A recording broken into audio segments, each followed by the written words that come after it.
Imagine a simple ladder, nothing extraordinary about it, resting quietly for centuries in one of the world's most sacred churches.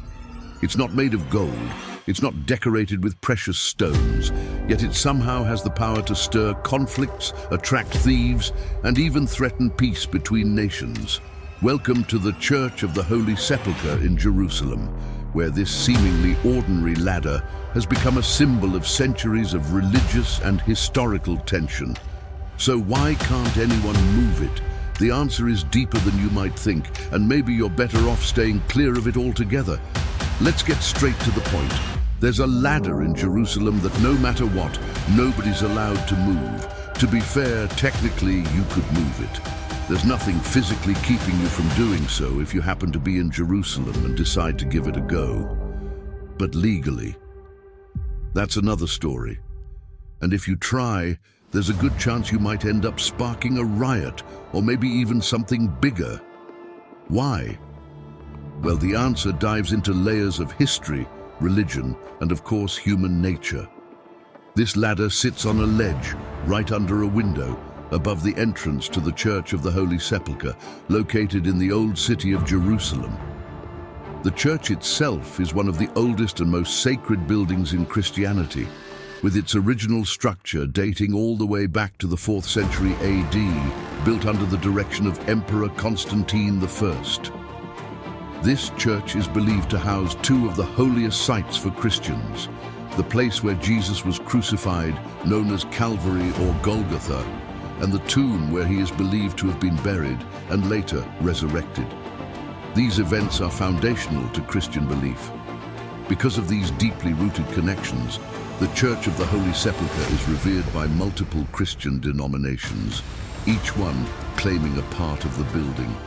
The division of this church among these Christian groups goes all the way back to the Great Schism of 1054, when the Eastern Orthodox and Western Catholic churches split over theological and political differences. These divides continue to influence the dynamics within the church to this day, making even everyday matters like maintenance a complicated process. Currently, control over the church is shared by 6 Christian denominations, following an agreement that has existed for at least 160 years, though its roots go back much further. These groups include the Greek Orthodox Church, the Armenian Apostolic Church, the Roman Catholic Church, the Coptic Orthodox Church, the Syriac Orthodox Church, and the Ethiopian Orthodox Church. This historic agreement, known as the status quo, dates back to 1757, during the time when Jerusalem was governed by the Ottoman Empire. The Ottoman Sultan at the time issued a decree ensuring that the holy sites in the city would remain under the control of their current owners. Since the Church of the Holy Sepulchre was already divided among various Christian communities, a clear rule was established. Absolutely nothing within the church could be changed without the consent of all 6 religious groups. The status quo was also formally recognized by the Treaty of Berlin in 1878, following the fall of the Ottoman Empire. This international treaty reinforced the commitment to maintaining peace among religious denominations in Jerusalem. To this day, any small change at the site has to be handled extremely carefully to prevent religious conflicts. The principle of the status quo isn't exclusive to the Church of the Holy Sepulchre. It also applies to other sacred sites in Jerusalem and Bethlehem, such as the Church of the Nativity. This agreement, which ensures that any changes to these sites can only be made with the unanimous approval of all involved religious groups, aims to avoid disputes and preserve peace. Just as in the Holy Sepulchre, at the Church of the Nativity, any seemingly minor item, be it an altar, a wall, or even a simple candle, can only be altered with a unanimous consensus. This practice, established centuries ago, reflects the delicate nature of religious relations in the region, where even the smallest details carry great significance and are carefully guarded. While the status quo ensures peaceful coexistence, it also presents challenges, especially regarding the preservation of these historic sites, which frequently require repairs and maintenance. The complexity of the agreement means that even essential repairs can take years to authorize, as they demand detailed negotiations between the involved denominations. This decree remains in effect today, and the strict adherence to this rule has led to interesting situations like the immovable ladder. The ladder was already there, on its ledge, when the agreement was established, meaning no one can move it without unanimous approval from all the groups. However, the agreement has practical consequences. Religious communities often struggle to reach a consensus on even minor details, preventing, for example, structural repairs or improvements in the church, which has long been in need of maintenance. To give you an idea of the level of tension involved, even a slight adjustment of furniture can lead to physical conflict.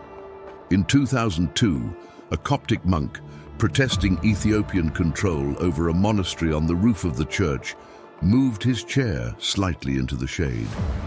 While this might seem like an innocent action, the chair was considered joint property of the 6 religious orders.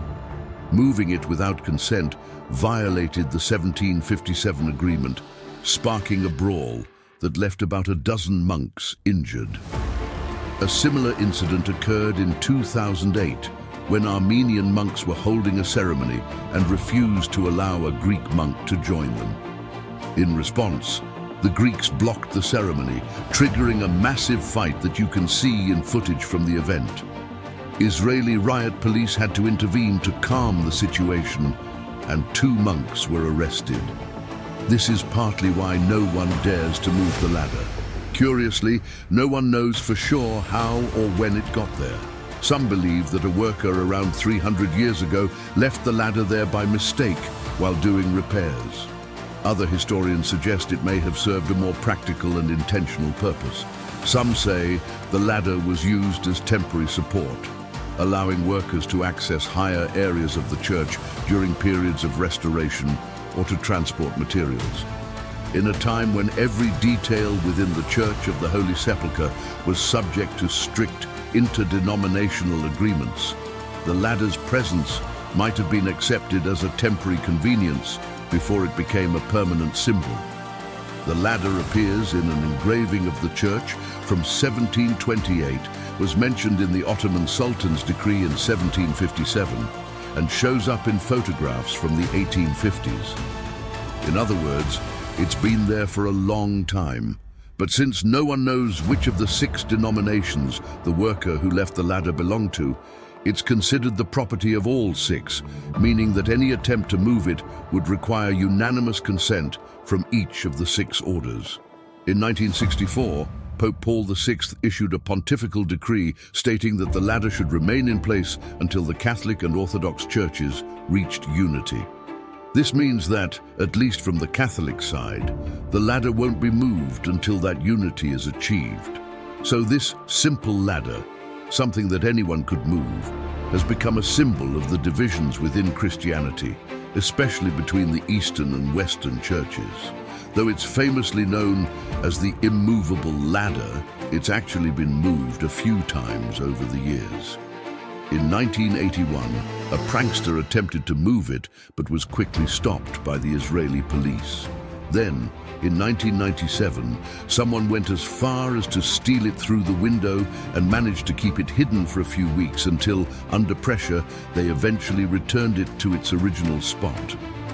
The last time it was moved was in 2009, but that was only temporary to clean the area around it. An interesting note is that, despite all these internal disputes, the key to the Church of the Holy Sepulchre has been entrusted to 2 Muslim families for centuries. This arrangement was set up by the Ottoman rulers to ensure no favoritism among the Christian groups. To this day, these families are responsible for opening and closing the church doors each day. As I mentioned at the beginning, nothing physically stops you from moving the ladder the next time you're in Jerusalem.